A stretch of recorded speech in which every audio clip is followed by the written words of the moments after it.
Welcome to the Awaken Organization. Welcome to the Awakened Organization. I'm Jeremy. And I'm not Jeremy, I'm Peter. That's Peter. We have the honor to meet with a genuinely awesome business owner today, Julie Savaria, who is a JEDI designer. And she does really interesting work with other organizations in helping to create more inclusive and equitable and just organizations. Yeah, and what I really loved about this interview is how she meets people where they are at on their equity and diversity journey, which is not always the case. So it's nice to see someone willing to help people at every stage of their journey to make better businesses, make a better impact with the businesses that they're running. So definitely tune in. She is a bundle of energy and an infectious giggle. Anyway, would love to start with just a check-in, just a high and a low from your week. Like, what's up in your life? Where are you at? Where are you arriving today? And we can all do that and just maybe get a little more present with what's bringing us, what's behind us in this conversation and what we're arriving with. So, yeah. So anybody can start, or I'm happy to lead. Please go ahead. All right. Go for it, dude. So, as I mentioned before, Jeremy, and for me, high and a low from this week. So low was sick yesterday out of nowhere. I have two small children, and so weird foreign illnesses as my 2-year-old, 2.5-year-old just kind of like picks her butt and smells it all the time and is just a dirty little human and hilarious. And I always worry, I'm like, you're going to get hand, foot, and mouth. Stop doing that. And so I have some mystery illness, but I recovered fairly quick. And then the high for me is that my grandparents are visiting with my parents. And so we've got 4 generations in the house and they're staying with us. And it's just great. It's my grandparents are tripping out on seeing my parents be grandparents and seeing their grandkid, me, parent. And that's awesome, dude. It's just a special thing, and it's probably their last visit here. They live in the, or they're moving into a retirement home in the East Coast of the U.S., so it'll be a pretty far trek for them after this. So, just cherishing the moments this week. Awesome, Julie, you're up. All right, a high and a low. Well, first, I was very excited. I love podcasts. I consume podcast audiobooks at a very terrifying rate. So I was very excited for that. Let's see, a low of the week. I think it's just the overall energy. Last week, I felt like everybody had low energy, like everybody. And I feel like I carried that with me. So I didn't start the week full of energy. And in my line of work, it's important to have good energy. So I made sure to clear up some of my schedule later in the week. I'm allowed to do that. I'm an entrepreneur, so I'm my own boss. So I said, you know what? This meeting is going to be bounced in 3 weeks. No, just kidding. I just said, okay, here's my Calendly link. Rebook it to your own convenience. So that was just a bit of that. So I was like, okay, I really want some space. A high for me was to bring my kids hiking yesterday with a group from Montreal that's called Hike MTL, and they were founded by a Black woman Montrealer who created this space for people of color to experience the outdoors. Nice. We did in the past we did cross country skiing, ice climbing, which was amazing. And yesterday we did an introduction to hiking for young kids. So my kids are 4 and 2.5. So Jeremy, I feel you. And it was really interesting to see my little city kids, really they're city kids, into the wild, in the forest, and really enjoying it. And I love nature. So I think that's going to be something that we will keep doing. Yeah, that was a high. I just finished a book last week called Losing Eden, and it was all about. I saw it. Oh, yes. Okay. Did you see? I did not Yeah. read it, but I saw it at my favorite bookstore. Okay, so I listened to it on Audible. I thought it was fantastic. A little bit, it's like, if I summarize the book and save you some time, if you go outdoors, it's good for your health. That's the entire book. But just the impact, interestingly enough, about your group of the impact on mental health of inner city kids who have little to no access to green space, difficult to get to. And then they just had study after study after study, from the forest baths in Japan to people with autism to various mental illness, just getting out. Some of them was just putting their hands in the dirt, had this ongoing positive. They didn't even have to garden. They just had to go out and put their hands in the dirt. And she compared the stark comparison of inmates in confinement, solitary confinement, with 1 hour a day of outside time, because it's mandated, get more outdoor time than a lot of children in North America, because they just don't go outdoors. And I start to blow with your mind. So I'm psyched you're getting to the outdoors. It's worth gold. I love being out there. So good. And do listen to the book. It's fun. Great stories. Sorry, small digression. My high and low, a little bit like yours, Jeremy. My wife's mom was in town. It's a high and a low. She has Parkinson's and onset dementia, but her spirit is still there. And I'm so happy my wife gets that extra time with her and gets to take care of her. She's cute as a button. And that the girls can still see their nanny and hang out. It is simultaneously, I guess, a low, because you're watching someone that was so vibrant slowly decline, but she does it with such beauty and grace that it's a pleasure to watch.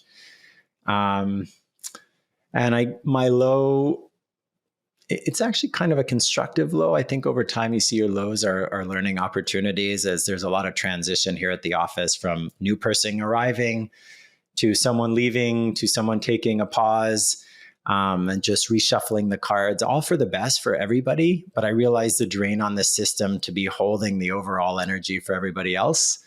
And so be cognizant of resourcing myself through that transition and not holding all that weight on my own shoulders. So a bit of a low, but a constructive one. Awesome. Okay, can I just say something that Peter seems to be full of digressions?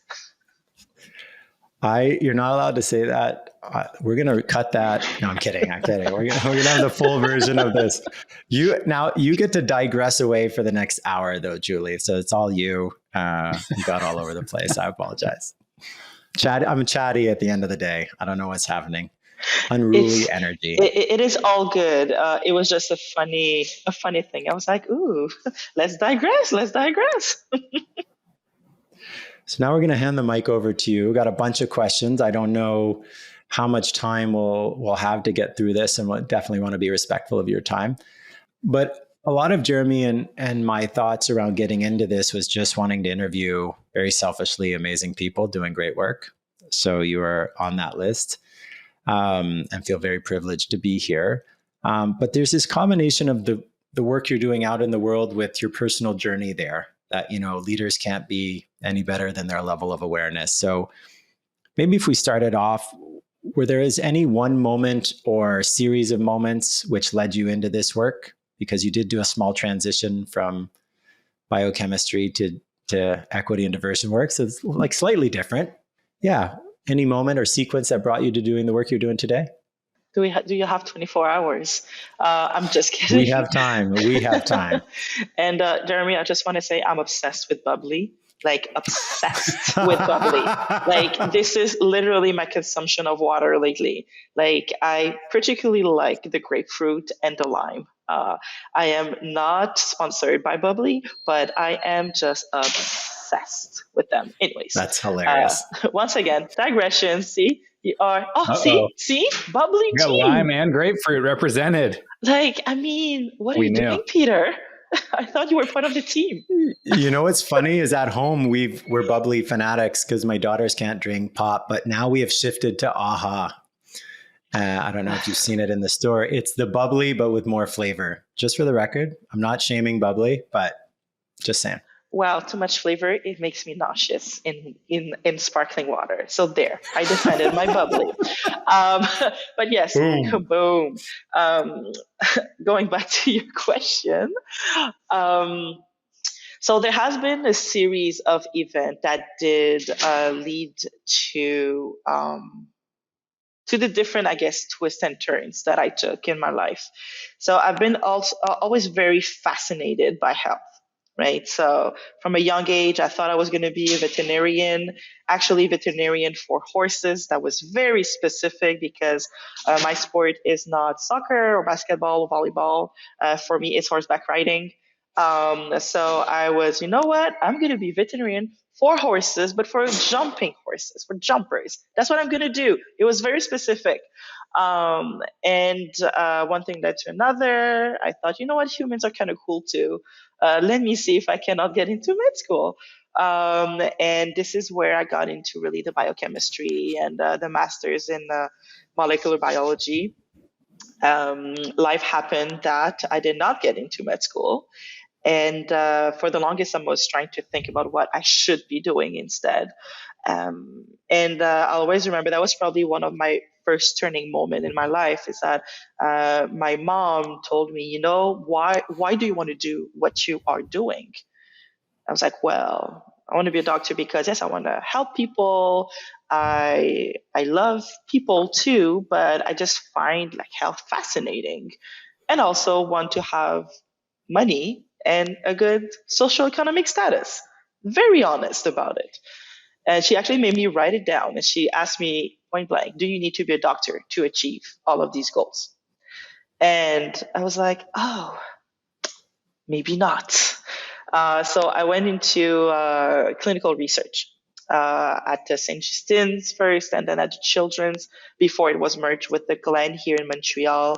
And I thoroughly enjoyed my time. But then after about 5 years, I really wanted to get to the next level of the job, I guess, hierarchy. And after talking with a few people, I had two choices. It was either to work at the same position for 10 years or to go have an MBA / PMP or to do an MHA, which is a master's in health administration. So it's an MBA, but with a health focus. So I decided to do an MBA at McGill, and this is where the second shift happened. I discovered the beautiful world of social impact. I had no idea that it was a field.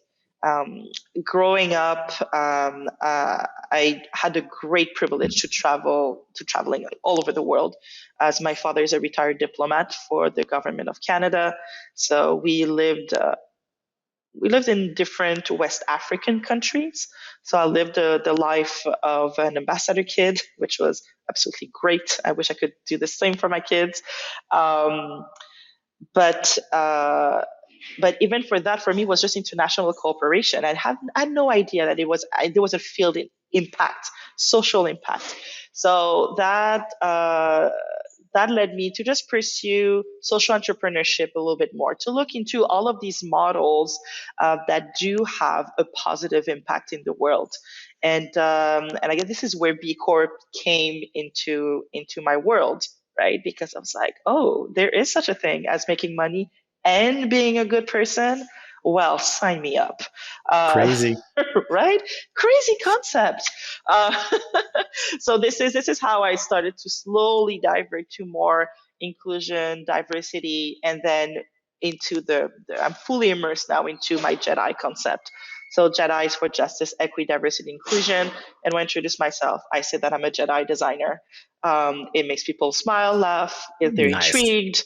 But then I say, hey, I can be that little, JEDI fighter fighting injustices and inequities in the world with my lightsaber. Boom, that's it.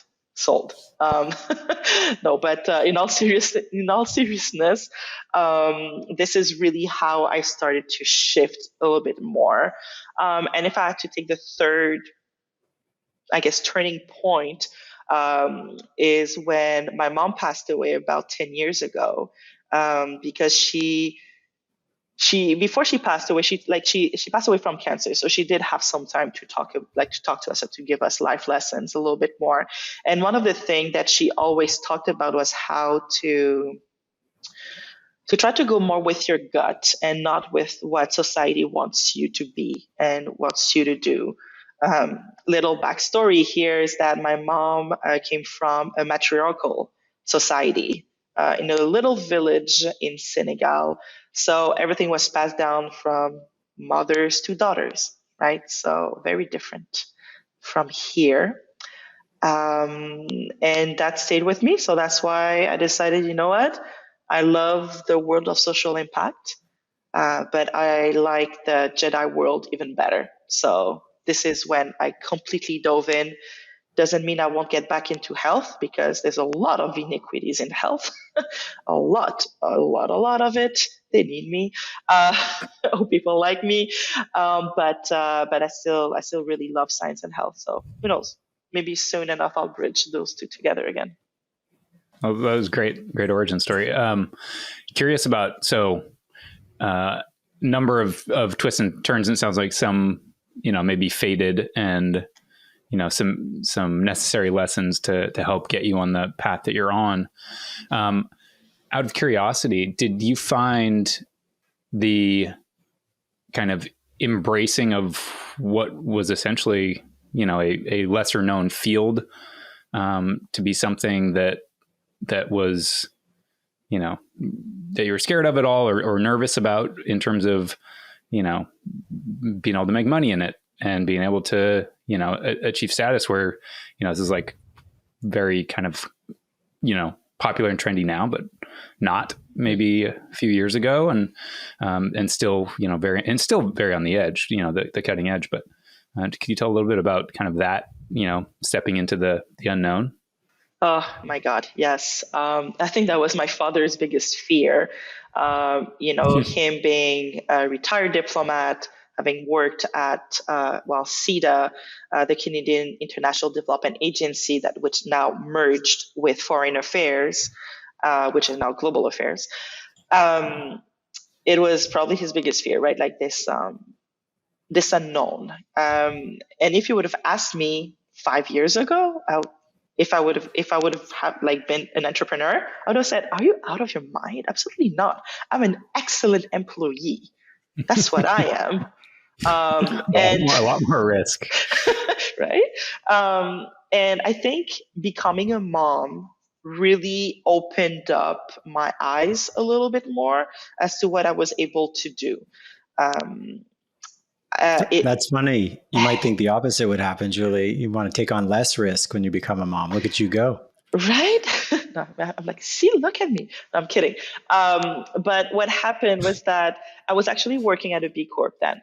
And this is where I had started to really see what diversity and inclusion meant, because I was really looking at local engagement of volunteers and foreign programs coming in, and just the condescendence and the white saviorism that was happening there, and the Latin racism sometimes from some people that you would think should not be racist if they're going to a country in Africa, right? But hey, life happens. And from there, I just started to realize, I'm like, you know what? I want to have the flexibility of the work that I'm doing now at this B Corp, but with my own conviction and being aligned. For me, being aligned was even more important than anything. And I had my daughter first and my son second. And I just took the opportunity to just say, you know what, let me tend to my own backyard, my Canadian backyard, because I was often in South Africa, and I love South Africa, but we also have a lot of problems in Canada. So I was like, okay, you know what, let us focus. Let me focus in Canada. And this happened actually in 2019. So gave birth to my son in October. I was like, you know what, I'm going to have a little maternity leave. And then I had something lined up with a friend at a boutique consulting firm that was doing a lot of change management. And then what happened in 2020? COVID happened. So my son is a COVID baby-ish, but it also threw a wrench into what I was supposed to do, because then My friend could not hire me anymore. The world was upside down. But what did not die, though, was racism. Because in the previous year, there was the murder of George Floyd. And even before that, we had Ahmaud Arbery, we had Breonna Taylor. And there was just a lot of accumulation for me that I wanted to take a stronger stance. And especially when we are in Canada, where people say, oh, Canadians, they're so nice. Look at them, so adorable. Like, and I'm like, have you looked at the cultural genocide of Indigenous Google peoples? residential schools. Right. I was like, wink, wink. No, not exactly. And I think when you take all of this combined and I just made a decision. I was like, you know what? I see a need. Let me try it. And it just happened that the universe loved me very, very much in 2020. And I had a first client. I didn't even have an organization. I didn't have a company email. I didn't have anything. So I just scrambled to start my organization. And it's literally my mother's maiden name, Bindia, and my last name, Savaria Consulting. It was the easiest thing for me to find. I went right in and started just going like this. And I just discovered that people really wanted to do something, but just did not know how to do it. So I was able to dive right in, and everything went extremely well. So this is how I know that I'm in the right direction. If I'm aligned, things happen. So this is also a good gauge for me to know if I am being true to myself or if I'm answering due to a scarcity mindset or due to the pressure of someone else or of the world in general. So yes. That flow state when things just start lining up. I love it. Yeah, the universe is conspiring for your success there, Julie. Just need to be clear. Just need to be clear about 100%. What you want. That's it. Maybe can you tell us a little bit about, or tell the audience a bit about what Bindia Savaria does, and as well as JEDI Kids, because you got both going on for us adults in the room, or mostly adults or pretending to be adults, and the kids. Pretending to be adults. I love that. Aren't we all kids at heart? We all have an inner child. We are. There we go. Having kids brings that back out for me big time. 100%. Kids are our best teachers because they can be a mirror to ourselves. We can be extremely frustrating, especially when they're young and they don't know what they want and their emotions take over. But I still love being a mom. That never happens to adults. Don't worry. We always are in control of our emotions. Of course. But we can talk about this because this is an actual workshop that I do. How to deal with your emotions. I do it in collaboration with someone. So yes. But can I send my 2.5-year-old? Right? Like my 2.5 would actually benefit greatly from this too. So Bindia Savaria Consulting is a boutique consulting firm. Even though I don't like to say consulting firm, to be honest, I like to say design. That's why I intentionally say that I'm a JEDI designer, because I find that consulting is so restrictive, because that's what consultants do. They come in, They come in, they see a challenge, and they apply frameworks, right? Frameworks that have been proven to work, and then they will give you recommendations that not all clients will implement, but hey, you know what? They came in to fix a problem. I know I seem to be giving a bad rep to consultants. That's not it at all. It's just that for the field that I'm in, frameworks don't work. It just does not work. You have to have a certain fluidity that I find that design, specifically design thinking, which is a way of solving problems, but I put the problem in the middle of it.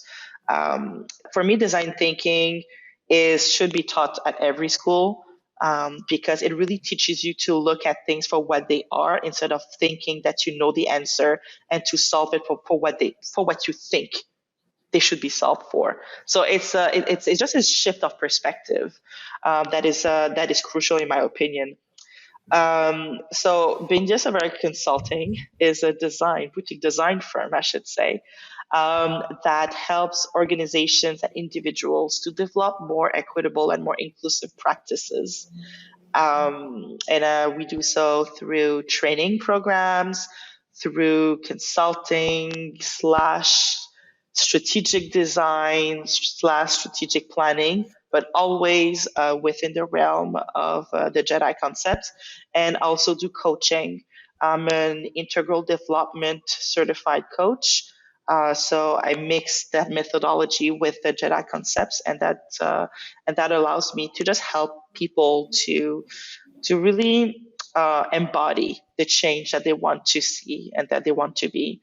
So this is really I guess my corporate, more business, even though I do have B Corps and foundation and nonprofit as clients. But my baby, my passion project is JEDI Kids. JEDI Kids is a platform where I share a lot of resources for anybody who wants to raise the next generation of JEDI Kids. And I define JEDI Kids as being children who are inclusive and just consciously aware of differences, consciously aware of each other, consciously aware of our planet as well. And it started off when George Floyd was murdered. All of my white mom friends came to me and saying, "Oh, what can I read to diversify my bookshelf? What can my kids watch, for example?" And I just started compiling this list, and I had it in my notes, and I just kept copy pasting it to all the messages. So at some point, I was like, you know what? I'm just going to create an Instagram account, and I'm just going to share because it's fun, and why not? Then I created the website, and then on the website I have a resource page where I separated everything. I called it voices, so I have Black voices, Asian voices, LGBTQI2 plus voices, consent, and I divide also by age groups because there is a book for everything for kids. Like, you think there are not, but there is a book for everything. Pronouns, gender identity, sexual orientation, racism, discrimination, body image, even consent. There was a beautiful one that I bought lately on religion, right? How to talk about interfaith topics, I guess, with your children. And it is a real passion of mine. It drives my husband crazy because I have so many children's books lying around because I audit them. I research them. I like to have books. It's a little guilty pleasure of mine. I don't buy books or bags. I love athleisure for that. Me, I buy books. Don't let me go into a chapters or a small bookstore by myself. I will spend hundreds, guaranteed. But it's also, my kids are good test subjects, so I see with them if they like the books. So that's JEDI Kids, really. And I say we, but I am really working on developing it a little bit. So offering workshops for parents as to on what you can do to be a JEDI parent, what you can do for your children, to have a good solid foundation as well, no matter their ethnocultural background. So there's quite a bit in the works for JEDI Kids as well. As two resident middle-aged white guys, as allies in training, trying to get this right, I say that with a big grin. What would you say, Julie, is the biggest difference in you working with adults? Because this is not easy subject matter. There's a lot to unpack. There's a lot of conditioning to undo, a lot of things to be learned and to see anew. What would you say is the biggest difference between doing your JEDI work with adults versus with kids? Adults have a lot to unlearn, to relearn. Kids are like blank slates somehow. Yeah, that's cool. Some sort, right? Because kids are not born inherently discriminatory. They just imitate what's around them. They are the best spies in the world. They observe everything that we do all the time, right? And it can be really, really tiny little thing that you would not think about. But it could be like, you flinching a little bit, seeing a man with a turban coming into the place where you are, like restaurant, or you just saying a comment about about they should be grateful, or oh, don't stare, or little. It can be like that. That was pretty obvious, but it can be very subtle. A mom locking the doors, a white mom locking the doors when she sees a black man crossing the street, right? So there's all of those little things that children will observe and just internalize. They will say, okay, locking the doors, see black man means bad, danger. Mommy's scared, then I'm scared, right? So there's a whole slew of reaction that comes just through these little observation that we as parents and adults, we don't realize the power that we have on the next generation. So that's why one of the biggest, advice that I give to parents specifically is to learn how to be a JEDI model first. Like, you have to unpack you first. Then after, you can try to see how you can teach your kid, because kids are so malleable in that sense. Like, they will, if you tell them enough, or if you show them the way, you are their trusted guardian, their trusted parent. So they will believe you. So I think this is the biggest difference. Yeah. I feel you just described my childhood, and now thinking back on even some of my own conditioning, it's like a very sad and humbling thing all at the same time. I'm glad we're here to do the work today, but still sickening a little bit. I have a question, kind of from a practical business standpoint of hiring. Mm-hmm. So I run a company that's in like the tech IT space, and IT is dominated shockingly by white men.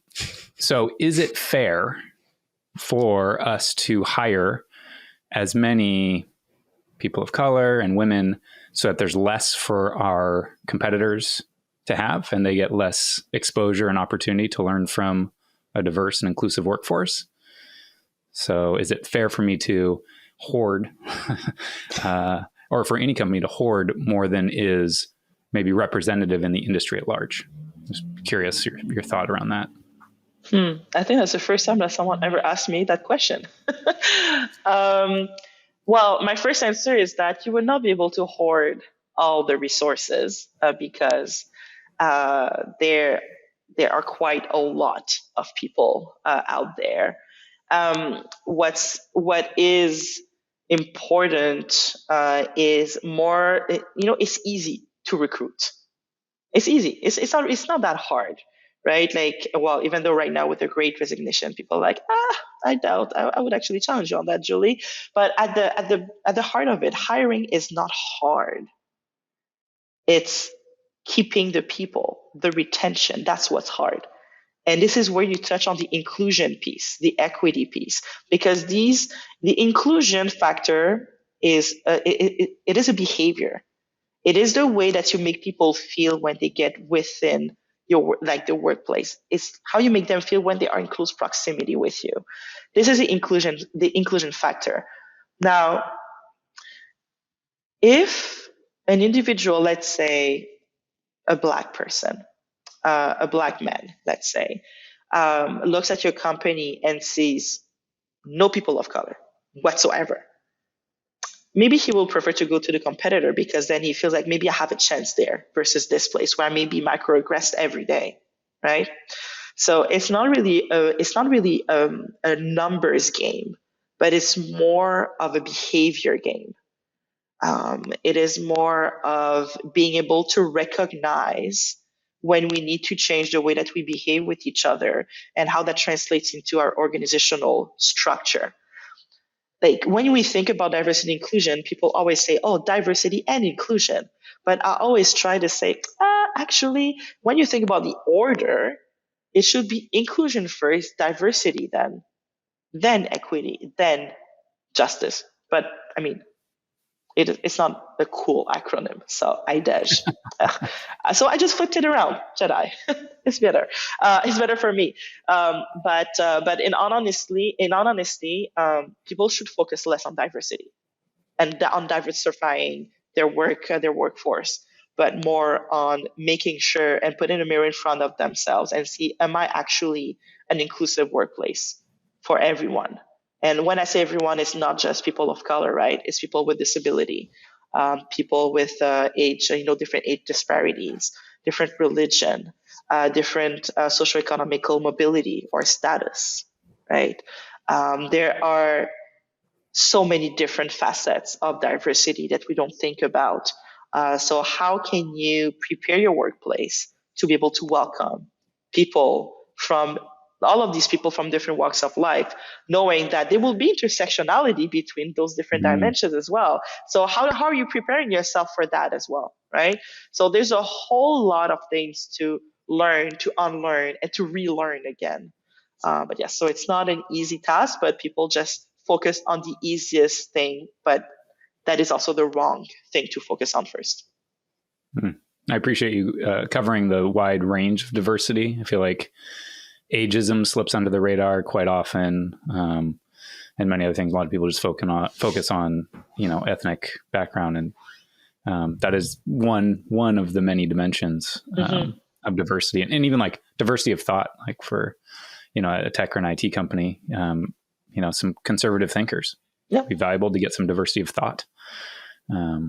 So interesting. Yeah, thanks for sharing that. My pleasure. On your homepage, Julie, in these big, big, bold letters, it talks about a humane conversation. And I have two questions on that. And one's probably easier than the other. But so first of all, what does that mean for you? And then secondly, maybe the more complex one, and we do have a little bit of time, but why does dialogue seem so difficult to have today?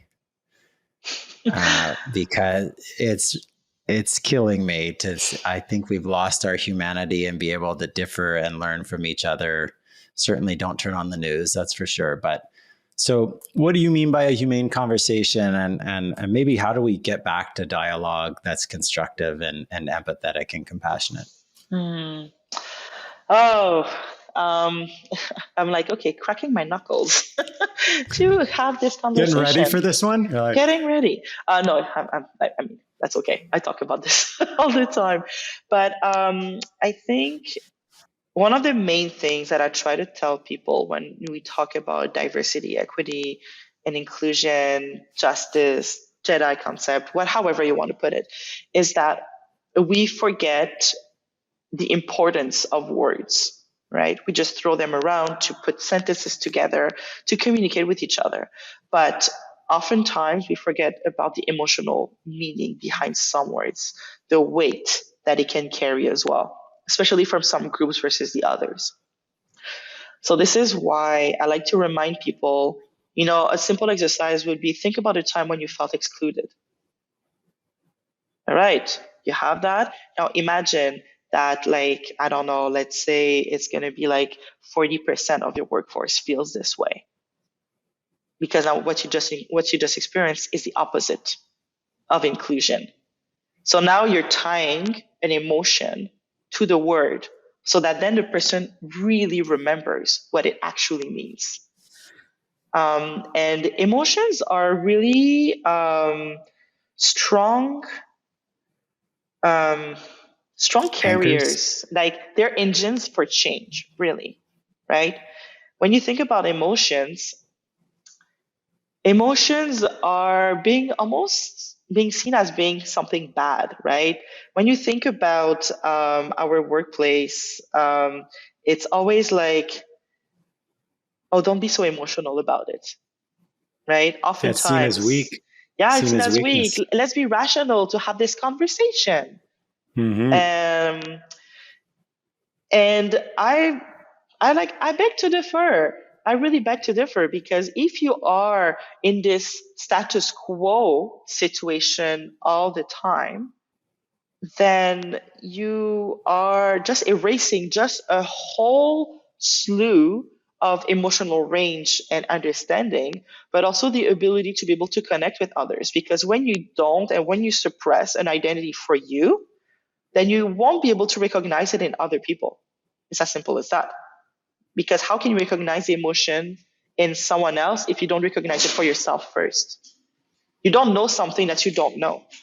You may know it in theory, but how can you know the signs? How do you know how to respond to it as well?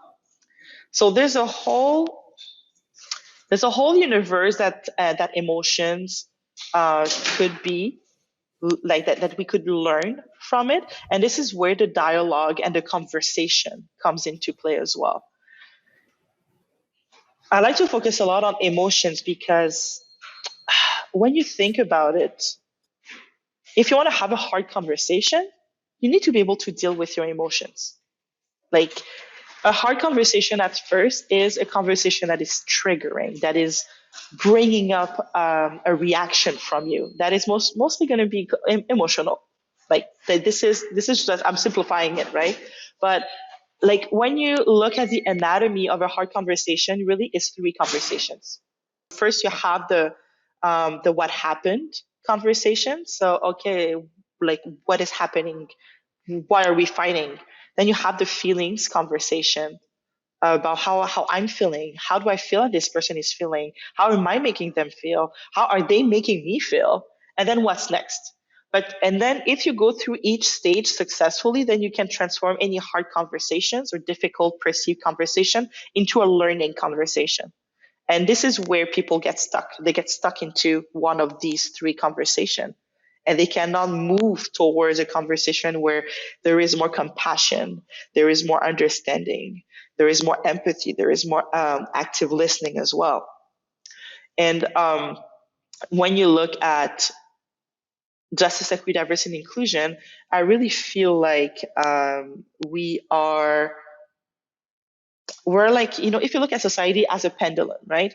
So before we were here, where we were not really aware of anything. There was no camera. We heard some things, but that was just like he said, she said.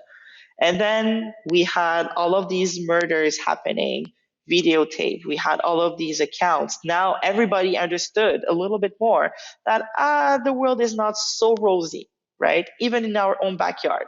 Then boom, we went to the hypersensitive, hyper emotional state of our society where we are feeling everything. And you mix the pandemic in this, then you have a recipe for everybody feeling, really being in their fields.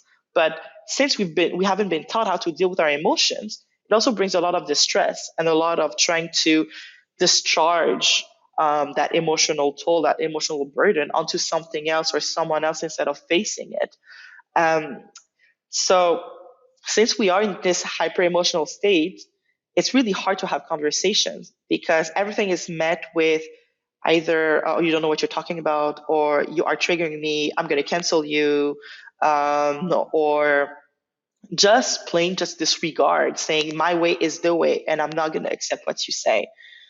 To be able to have those conversations between every groups that we have in our society, so every humans, yes, we have to find things in common, but we also have to acknowledge and see the differences that we each have with each other to be able to bring that pendulum down just a little bit more, just so that our emotional response is less triggered, but we also have a better understanding as to how we feel and why we feel, and to also acknowledge, maybe the trauma that some groups may be having and why the emotional response may be differing from others, right? So there's a whole dynamic at play that really comes down also to the system that we live in.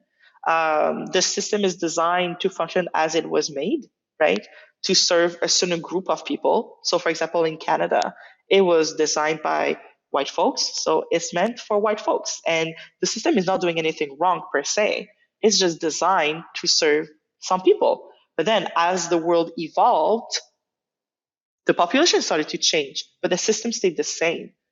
So now that we have all of these different factors, and now that we know that we are in this hyper awareness, a lot of knowledge coming through and coming in, now how do we make sure that we can, one, incorporate the emotional learning, two, being able to translate them and embody them so we can have those conversations, and three, having enough of those conversations to be able to move a system that needs to be changed if we want humanity to survive, pretty much, basically.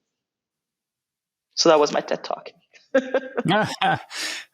It's many threads that I want to pull on there. So you just completely delved into personal development, organizational development, behavior. So personality, behavior triggers, and the emotions associated with those, which is like people can be in therapy for a decade just working on their own triggers and their emotional response to things that are maybe out of proportion to the input, which is, unpacking, a pretty big bag of worms and especially in groups. And it's a fascinating place because it is so big.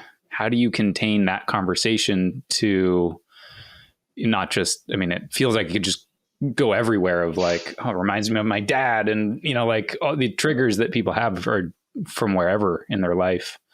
That's such a huge topic. How do you contain that one?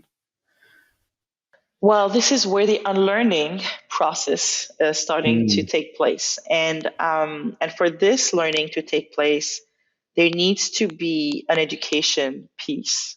And like basic education piece, I think everybody can have access to.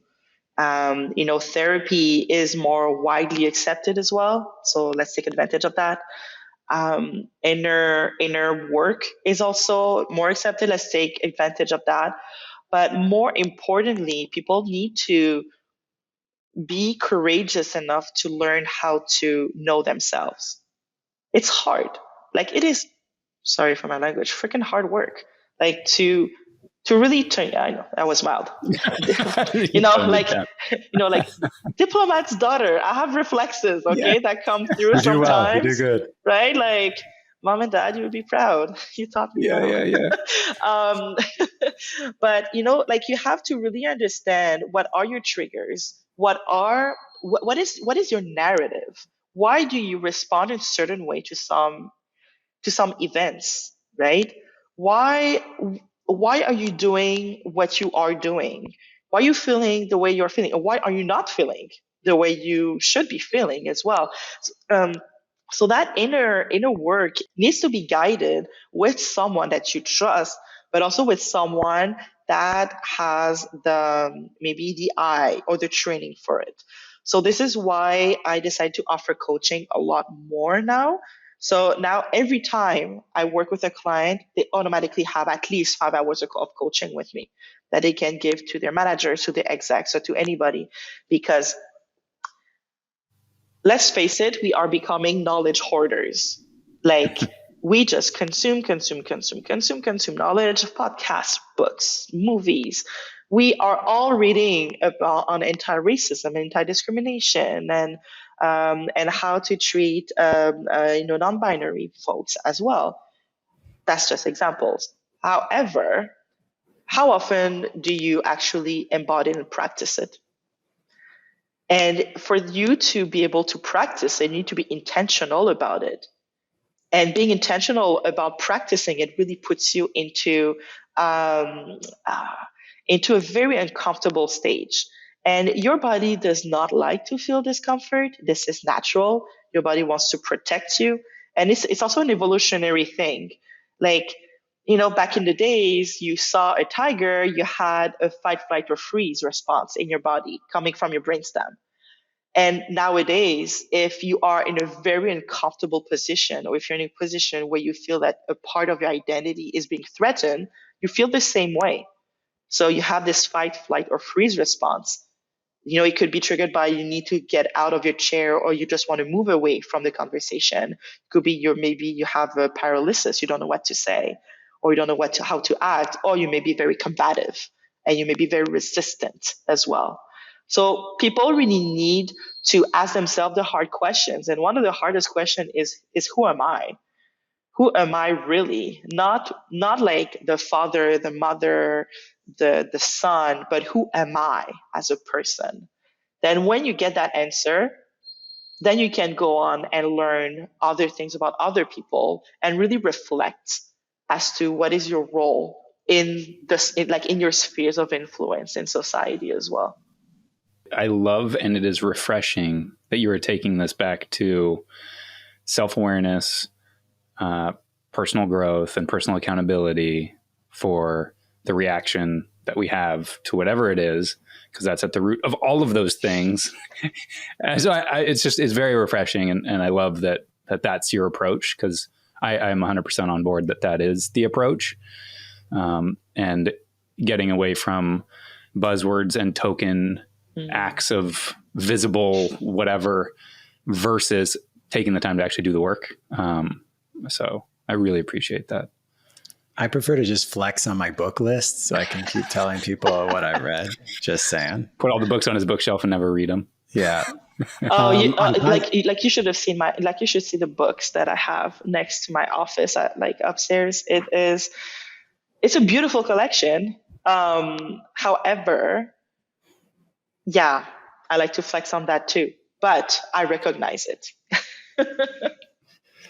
Yeah, I had somebody, I can't remember who it was, but Jeremy, you may know this conversation, but this guy who said, I read book singular.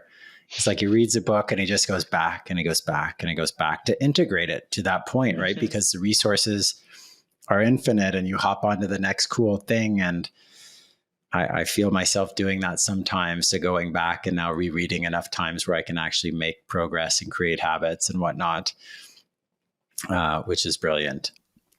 So I do have a Jeremy, question that's up for me and feels a little more on the risky side, but I think it's a common question that people like me probably have, white guys, which is really just around, so basically the fear of being honest and curious amidst cancel culture that largely has been guilty until proven innocent, even with the best of intention. So just curious on where you see that going, where you see it going, and maybe ways in which we can shift that conversation to be less destructive and more constructive. Yeah, that's it. Well, first, thank you for having the courage to ask that question. I'm sure that, in the back of your mind, you're like, is she going to want to answer that? I don't know. So thank you for that. And you're right. I would say that, and I'm not even joking, 90% of the reason why people don't want to have conversations that talks about racism or discrimination is because they just don't know what to say. They don't know what to say because it could be, I feel like I'm offending someone every time, or I'm afraid I'm going to say the wrong thing and then it's going to be taken out of context and proportion, and then people are going to say I'm a racist or that I'm a sexist or something, or transphobic, and all of that around. So remember when I was talking about that pendulum earlier? This is where also it comes into play. We also have to take into account the fact that right now in our society, we are hyper emotional, and that's just a fact. And I really do believe that it's a phase that we have to go through to be able to get to that next more conversational phase. That being said, there is also some hard truth to know and to understand the trauma that, for example, Black parents have around having what we call the talk with our children, especially our young boys, around if you see a policeman, don't run. No matter what, don't run. Keep your hands clear at all times. Don't make eye contact necessarily or answer questions swiftly. Don't reach for your phone. And you need to have those conversations earlier and earlier and earlier on. Let's remember Tamir Rice, who was just 12 years old, was playing with a toy in a park and he got shot and he was a child. Or even not too long ago, I think it was last month, there was an 8-year-old, 9-year-old boy that was handcuffed by the police on the suspicion that he stole a bag of chips, right? So when you have your parents and your grandparents that grew up with that fear, and that you may be direct descendant from slaves, or enslaved people, I should say, enslaved people. I really do believe in intergenerational trauma that is passed down. So I'm talking about Black folks here, but it could also be for people that identify as being members of the LGBTQI2 plus communities, or even I guess even before that, Indigenous peoples, who have probably have been one of the most oppressed populations that in history, when you look at it this way, because not only did they experience a cultural genocide, they experienced also a physical genocide. Now, I think it is great that everybody now is getting to know about these atrocities and that want to learn about it and want to have those conversations. Where it gets tricky is, how do you meet someone who has been wounded for generations when you are just starting to have the conversations? How are you able to meet them where they are at when they just don't want to talk about it? And some people are just saying, and I know some people very close to me, they're just, you know what, I've been saying this all my life, and now people want to care. Well, no, I don't want to talk, right? And we have to respect that. Some people just won't want to have those conversations, and that's okay too, because it is their space. It is their private spheres, their personal sphere. So I think a part of the work, and I'm including myself in this, by the way, is to recognize when we can have those conversations and with whom, and that our personal intentions, we have to also keep it in check. That is not our ego talking as well. Around the fact that I want to have those conversations because I learned something and I feel bad about it. But am I feeling bad about it because I feel bad about what my ancestors may have done? Am I feeling bad because I may have been an oppressor in the past? Or do I genuinely want to know the other side of the story? But if I really want to know the other side of the story, is it by curiosity because I want to contribute to the cause? Or is it to satisfy my own curiosity and to make myself feel better as well, right? So these are all little questions that can maybe help sometime in just gauging when to have those conversations and why some of those conversations may not be happening. Because you cannot force someone to talk about something that is traumatizing them. That is just a fact. And it puts folks like you guys, for example, in a weird place, because you are just, okay, I acknowledge what happened, I'm assuming, but from our conversation, that's what I'm gonna go. Okay, good. Or whatever, right? I don't want to once again to assume, but it's like, I acknowledge what's been happening. I want to change my ways. I want to unlearn. I want to have conversation to be able to bridge the differences, the gaps, right? I want to move forward as a society. But once again, sometimes folks don't want to have that conversation, and that's A-okay. And we have to be comfortable to deal with that. It doesn't mean that we don't have to talk, but once again, it's to know when to talk to people and who would be the best people to talk to. For example, me. I love talking about this. Once again, it's my work, so it's a little different, and my upbringing is also a little different, so that I have a different perspective, because I lived in countries where I was part of the majority, right? But also lived in countries where I was part of what is considered the minority as well. So I have that dual perspectives. But there are some people that lived in countries and they've been minorities all their lives, or they were made to feel as the other, even if they were born in the country where they were born. They were always made to feel as others. So now it's like, oh, now you wake up. Now you want to have those conversations. But where were you where this happened? Where were you when this happened? When I wanted to have the conversation, but now, you know what? Like, not that too late, but right now I just need time to feel, but also to be able to heal a little bit. And most of the time, for people to heal, they need space and they need time.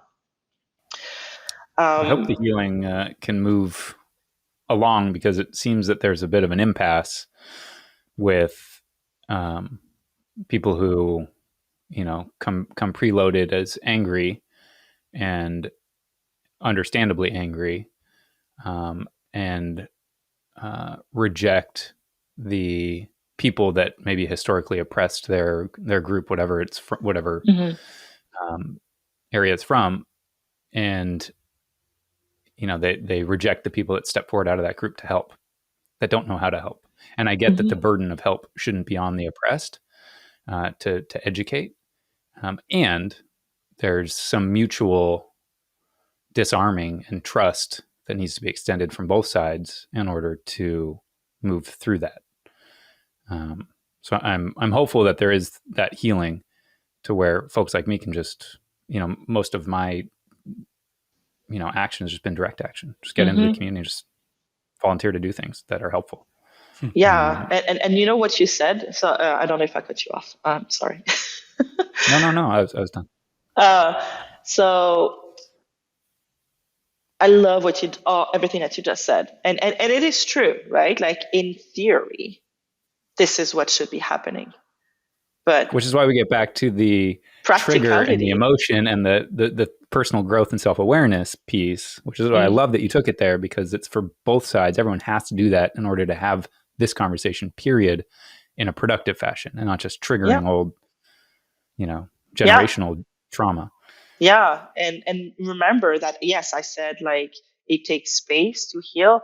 But when I talk about time, like, when we think concretely, people started really having those conversations in the last 3-4 years, max tops. So this is really not a long time yet. So I think we just also need to be a little more patient with the expectations that we may be having, because it's very tempting when we embark on this type of journey to kind of forget that we are all at different levels and different places of this journey, and that it's not linear, right? Like, the pandemic literally stopped everything in their track and made people retract to protect what's their own, and to exhibit sometimes even some behaviors that would not be deemed as being very inclusive or equitable, right? And we can take some recent events that divided people, and that just that were infiltrated literally by hate. Like, if we take the Freedom Convoy, for example, and yes, I'm going to go there, that went to Ottawa. It is impressive, like, how even in your own circle, that within families, rifts were just created based on what you understood of what the Freedom Convoy should represent, what it was in reality from some folks, and how for other people, they were like, oh, well, I don't see the big deal. Oh, yeah, but what does a Confederate flag mean to you? Or what does a Nazi flag mean to you? It brought some people closer as well. But it can be really hard for members of historically oppressed groups to want to have conversation when you see these pop-ups also continually coming through. The latest one in Quebec, for example, is the Bill 96. That is very controversial and for non-Quebecers, Julie, what is it? You need to explain that. Oh, sorry. So Bill 96 is a bill that is meant, I think the intention behind it is meant to protect the French language, right? But with Bill 96, there's a lot of different components to it. So I don't know it by heart, per se. But what it does is that it will greatly restrict the mobility of English speaking Quebecers or Anglophones. So that, for example, if you want your children to attend an English speaking school, they could only do so if you did. Um, uh, and even then, there are some restrictions. Or if you are an immigrant, you have 6 months to speak French, and after that, people won't serve you in English, even in the medical setting. So there are a lot of different things that just are coming up, and like, I don't know about that. That's borderline human right, access to basic care. But once again, I'm not a politician. But Bill 96 has raised a lot of flags, not just from Anglophones, but from Francophone as well. So, and what I mean is just I'm taking this as an example as well, because there you have a language problem where you have exclusion and inclusion based on historical fact, knowing that Quebecers were oppressed at some point in history because of their language. But now, it has been quite a bit of time, and now situation change as well. So the system, the society has changed as well and evolved. But all that to say that it's still early in the game um, to expect from a historically oppressed group to feel like, now is the time we can all move forward. I think some do, some are doing that healing work for them. And then once they do the healing work for them, then they can move forward and have those conversations, but not necessarily in a system that keeps reminding them why they are oppressed as well. So that's also a little distinction here, is that you and I can want this very, very badly. But if the systems in which we operate and in where we live is inherently discriminatory by nature, or even racist in some instances, then it's very hard to have those equitable conversations, right? Even from a structural point of view perspective, and the power dynamics as well. Yeah, it makes total sense. I mean, when somebody from a historically oppressed group is born with some detriment, right? Some handicap to their, success because of, just who they were born to, that can be, a pretty big chip on the shoulder. And part of it too, I feel like social media and broad groups is much harder to wield than the personal and the individual. Because at a personal individual level, you don't know my upbringing. Sure, I'm white, but my dad could have beat me every day. I could have no parents. I could you just don't know. You don't know who you're talking to. And just because somebody's skin is darker doesn't mean that they grew up on the wrong side of the tracks. It doesn't mean, so I think that at the individual level, hopefully the conversations cannot be as heated as they are at this kind of they group level. It gives me more hope. I know that we're close on time, and Peter had another question or two. I think we might be. I think we could have gone for another couple hours here. It's probably what I have so many now, but maybe just a few. Julia, maybe we'll have a chance to have a second chat, I think. Or maybe I was selling Dan and Catherine offline. Maybe we could use your services here at Karma Dharma. So a few short questions for you as we wrap up. Kind of like your pendulum, allyship's a spectrum. People are arriving at different points in time with different baggage and different level of knowledge and self-awareness. And we got on this track, Jeremy and I, to just talk to awesome people like yourself and talk to B Corps and help people do business differently. If you could have like one either policy that every company should have in place or a starting point for this type of dialogue and work, where would you point them? I think it would probably be something like that everybody should have access, or should be doing some kind of therapy work, paid Just, something around yourself. And I know that sometimes therapy can sound very loaded as a word, but it's not. It's just really a way to create those space with another person where you can really reveal what's happening, where you can have those conversations. Because as we talked about, the starting point for any change is ourselves. And within ourselves, it is about our narrative around what's happening in the world, how I'm brought up, around what I want to do, but also our emotions and how I deal with my emotions. How can I have conversation with people, difficult or not? But how can I do that if I don't truly know myself? So I think it would be something around those lines, around making like, but having it in more corporate terms, like having everybody do therapy, something like that. It can be I'm in not human sure. terms. It could be in human terms too. We're good with that.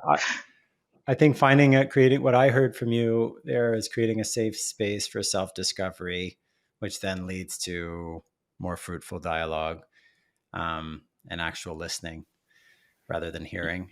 We all need that for sure. We need to bring back the ability to take a risk and be wrong and apologize and learn. Yeah. Because that's really getting in the way, I think, of a lot of learning is the inability or the lack of safety around taking a risk. I would even add that I think also one of the things that people tend to forget, and it's also because of that status quo thing, is that people are scared to acknowledge differences. We like the first thing that we do, and that's because we're humans. We want to be with people like us. We're looking at others. We're like, okay, what do you have in common with me? Have something in common with me. Come on. You like the Senators, like the Habs. We're like, what do you do? Like, let's have something in common. But then when we do that, when we establish that rapport with someone, we focus solely on that. So that this is where color blindness comes into place, for example, because then you completely exclude a whole dimension of that person's identity in front of you and you don't acknowledge their differences. And if you don't see or acknowledge the differences, how can you acknowledge the person as a whole? How can you acknowledge their past experiences, what they have to bring to the table, and their future self as well? So I think that there's also that part of that, like, because seeing too much of what we have in common brings us to like minimizing differences and just blindness in general. Too much differences puts us into a more divisive state than others. So there's this balance of being able to see the common, like what we have in common with people and their differences. That and people don't like and is or all the time. This and this can coexist in the same space, and both can be true as well, depending on who you talk to, but they can still both be true within the space, right? So we have to be comfortable with that as well. But differences are scary. Why would I want to go there? No, I'm kidding. Well, humans are scary. That's true too. I know a couple of them. Okay, so Jeremy. Yep, I gotta bounce here in a minute. But I do want to thank you, Julie, for being here and having the conversation. Also, just your approach is refreshing, and I love that how you're looking at this and kind of getting down to the systemic level of what's underneath all of it. And you mentioned you're not a politician, but would you like to announce your candidacy here on the Awakened organization? Oh my God, LOL. But hey, I said that I was never going to be an entrepreneur. So hey, you never know, right? That's right. You never know.